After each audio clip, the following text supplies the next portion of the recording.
If you've got a few empty pots sitting on your patio right now, you've probably had this thought. It's August. Growing season is basically over. I missed my chance. You didn't.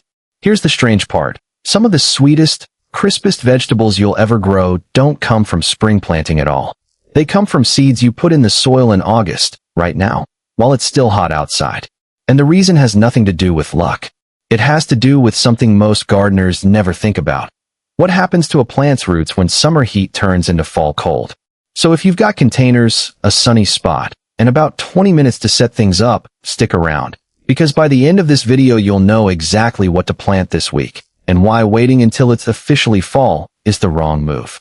Why August planting works. Let's start with the part that sounds backwards. Spring planting relies on the soil slowly warming up and days slowly getting longer. August planting flips that.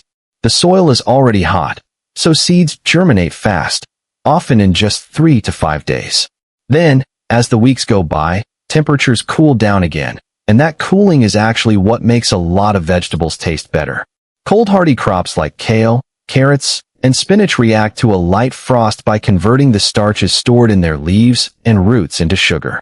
It's a survival trick. Sugar acts like antifreeze inside the plant cells. But for you, it means the exact same carrot that tasted plain in July can taste noticeably sweeter in November, just because it experienced a cold snap before harvest. So August isn't a bad time to plant. It's actually the setup phase for some of the best tasting vegetables of the year.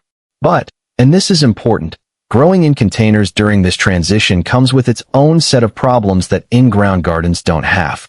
The container problem nobody warns you about. Here's something most beginners don't realize. A pot doesn't behave like the ground. When vegetables grow in soil, the earth around the roots acts like insulation. It holds heat steady and protects roots from sudden temperature swings. A container doesn't have that protection. The only thing between your plant's roots and the outside air is a thin plastic or clay wall. That means in August, a dark-colored pot sitting on a concrete patio can heat up past 100 degrees Fahrenheit inside, which is hot enough to damage the fine root hairs that the plant needs to absorb water. And later in the fall, the opposite problem shows up. Container soil freezes much faster than ground soil, so roots can be injured by cold long before the leaves show any sign of stress. The fix for both problems is simple.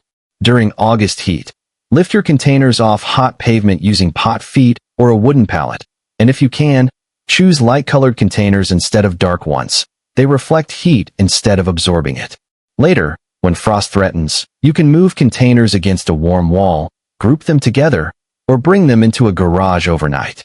Because they're portable, that's actually the biggest advantage containers have over an in-ground garden. Once you've got the container basics sorted, the next question is, what should actually go in the pot? For a first-time fall container garden, you want vegetables that grow fast, tolerate some cold, and don't need a huge pot. A few stand out. Radishes are the easiest starting point. They germinate in as little as 3 days and are ready to pull in 3 to 4 weeks. All they need is a shallow pot, about 6 inches deep. Leaf lettuce and spinach are next. Both can be harvested as young baby greens in under a month, and both keep producing if you only cut the outer leaves instead of pulling the whole plant, so one planting can feed you for weeks. Kale takes a little longer, but it's almost impossible to kill once it's established. It survives freezing temperatures down into the teens, and like carrots, it actually gets sweeter after a frost. And if you want something a little more substantial, short carrot varieties, the round or stubby types, not the long ones, work well in an 8 to 12-inch deep pot and reward you with that classic post-frost sweetness in October or November. The common thread with all of these, they're forgiving, fast, and built for exactly the cooling trend that August to fall planting creates. The 2 mistakes that ruin most fall container gardens. There are 2 mistakes that trip up almost every beginner. The first is trusting the days to maturity number on the seed packet without adjusting it. That number is calculated for spring planting, when days are getting longer and warmer. In late summer, the opposite is happening. Days are getting shorter and cooler, so growth slows down. A safe rule of thumb is to add 10 to 14 extra days to whatever the packet says. The second mistake is putting gravel or rocks in the bottom of the pot because someone said it helps drainage. It doesn't. Research from university extension programs has actually shown this creates the opposite effect. Water gets trapped right above the rock layer instead of draining through, which can drown your roots.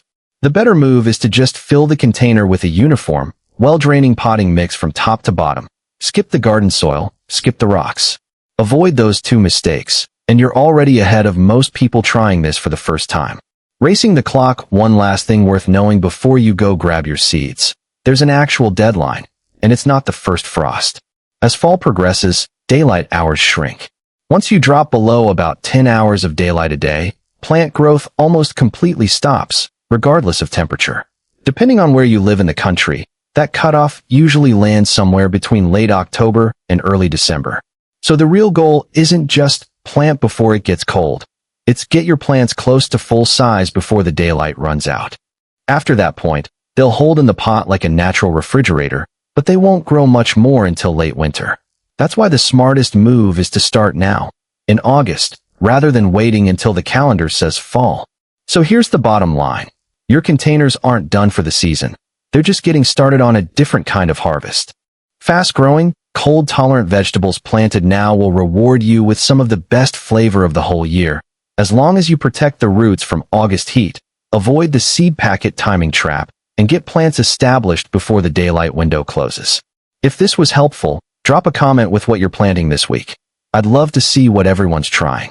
And if you found this useful, hit subscribe, because there's a lot more practical, no-nonsense gardening advice coming.